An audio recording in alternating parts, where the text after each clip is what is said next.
Welcome back to Peer-Guided DBT Lessons, provided by DBT Skills Application, Peers Helping Peers. This week's lesson, marked 2-15 in our Distress Tolerance module, will be looking at self-soothing. Please keep in mind that we're simply peers helping peers, working together to bring about more peaceful, constructive, and ultimately happier lives. In other words, a life worth living.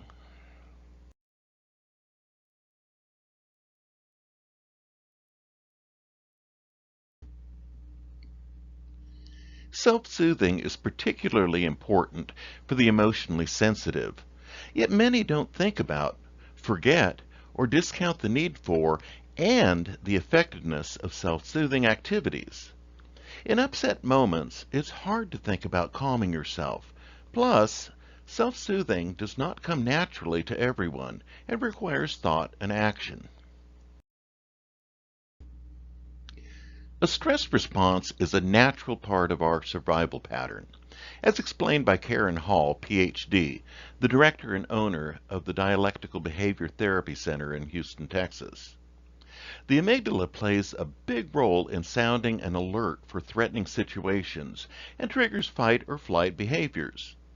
This works well as long as there truly is a threat that you need to run away from or defend yourself against. Otherwise, your body suffers from being on high alert when it doesn't need that reaction. Feeling like you're being threatened when you aren't is unpleasant and exhausting. Those who have suffered traumatic experiences may find they are easily stressed and often are in the fight or flight state when there is no current danger. This may be because in addition to being part of the threat alert system, the amygdala also seems to be involved in emotional memories. The more intense the situation, the stronger the memory, according to Michael Jawer in his book, The Spiritual Anatomy of Emotion.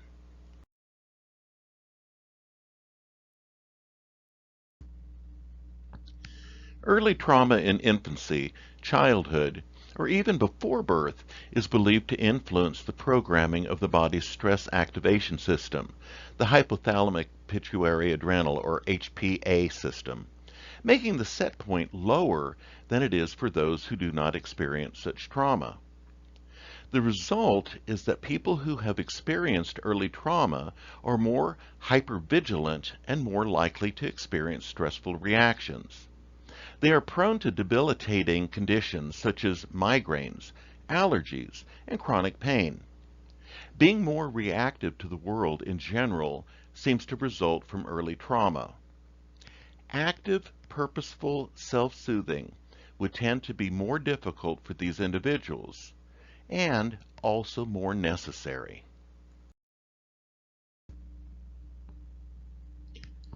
Creating sensations that say there is no emergency helps calm the body's alert system so the brain, or the prefrontal cortex, can regain its ability to think and plan. If you are sipping hot tea under a soft blanket or lazing in a bubble bath, then there must be no reason to run at full speed to the nearest cave. Whatever the reason or origin of emotional sensitivity, self-soothing can help.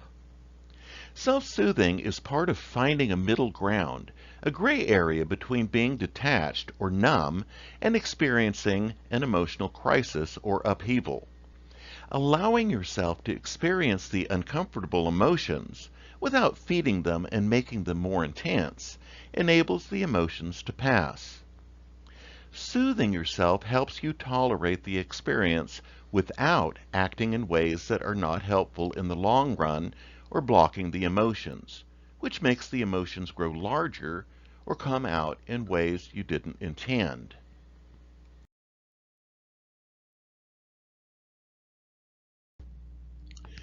Know your self-soothing activities. Usually, soothing activities are related to the senses.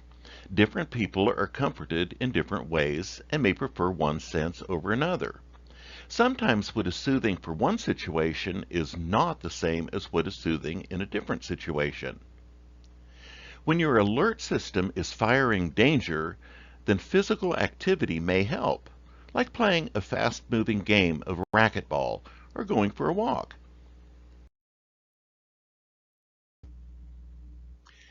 When the upset is more about feeling hurt or sad, activities such as sipping hot tea or petting a dog may be more effective. The smell of apple pie baking, a beautiful sunset, the softness of a dog's fur, the song of birds singing, the taste of chocolate, or the sensation of rocking. Reading a good book can be soothing for some.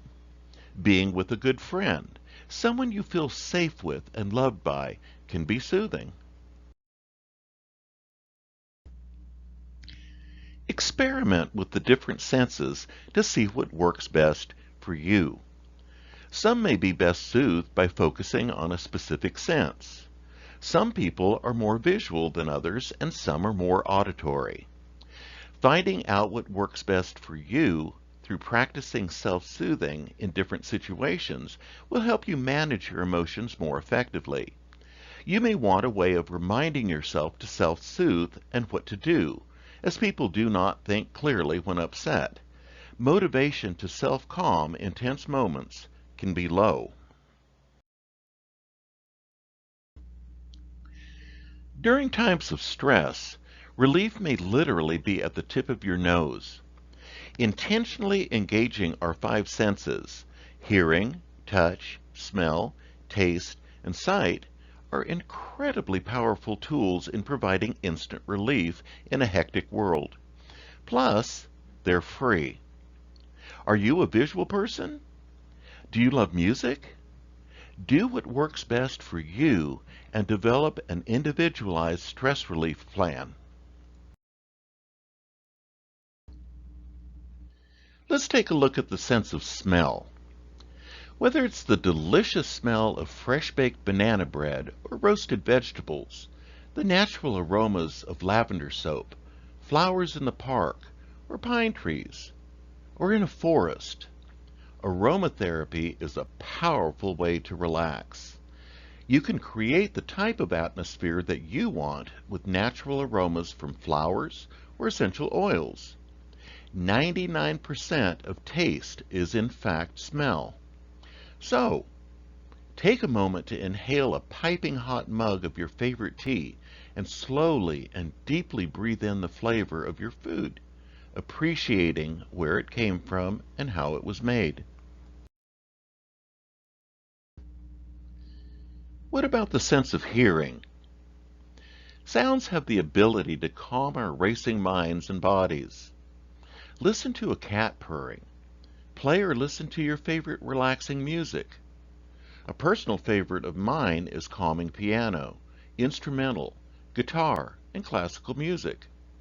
Or go on an adventure to find a live babbling brook, ocean waves, or the sound of rain dancing on the ground. You can also find these sounds for free online or in a sound machine. These soothing sounds actually change our brain waves and help us relax. Try closing your eyes to enhance the sound you're hearing. How about the sense of touch? The sensation of touch is often overlooked, but a powerful way to unwind. Notice the pressure of your back on the bed or chair, or your feet touching the floor. Rub a piece of your clothing and notice the textures. Is it smooth or rough? Warm or cool? Touch something else and pay attention to the differences or similarities. Try creating art with modeling clay or finger paint. Feel more grounded by running your hands through sand or digging in the dirt. Touch the bark of a tree. Pet a dog or cat, or give someone a hug. Hugging releases oxytocin, a chemical that makes us feel good and builds stronger connections among people. Hugging and touching in general lowers blood pressure and decreases the stress hormone cortisol. From a handshake, hug, pat on the back, or massage, touch is a powerful way to promote your overall health. Now let's take a look at the sense of taste. To calm a busy mind, try eating and drinking mindfully. If you're drinking ginger tea, for example, swish it around in your mouth and notice the distinct flavors. Are they sweet, sour, bitter, salty, and savory? Eat and drink at a slower pace, appreciating and savoring every bite and every sip. Notice the distinct flavors and textures of your food, how they pair together, and how different foods make you feel. How about the sense of sight? Certain shades of blue and green are calming and soothing, reminding us of nature. Watching the clouds floating by, birds taking flight, or the sun rising and setting all arouse a sense of wonder, and that we're part of something larger than ourselves. Electronic devices like smartphones, tablets, and TVs emit blue light that signals our brains to stay awake. Instead, especially at night, try looking at natural sights such as the starry night, plants, or watching your kids or pets sleep.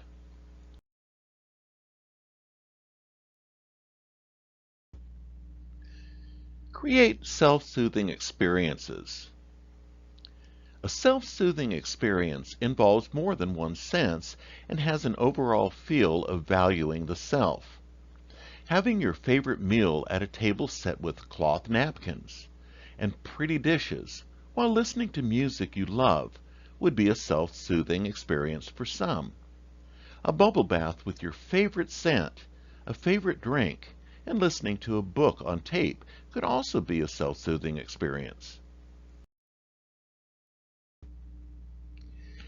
As you experiment with the different senses to see what works best for you, you may want to create a self-soothing box full of options that you know are effective for you. When you're upset, hunting for a special song or even remembering what is soothing is difficult. Put a list of your self-soothing activities in the box along with some of the objects you might need. But note, this is not the same as a crisis survival toolbox. Be sure to check the video description in the comments below. You will find a link to the website lesson that accompanies this video.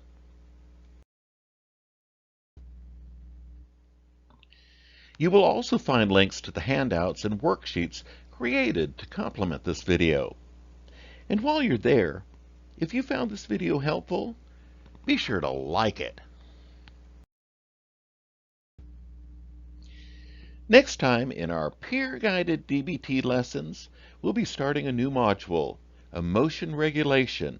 And what is emotion dysregulation? And be sure to check out our YouTube channel where our entire DBT course is now available. Thank you for watching and hope to see you next time. Bye for now.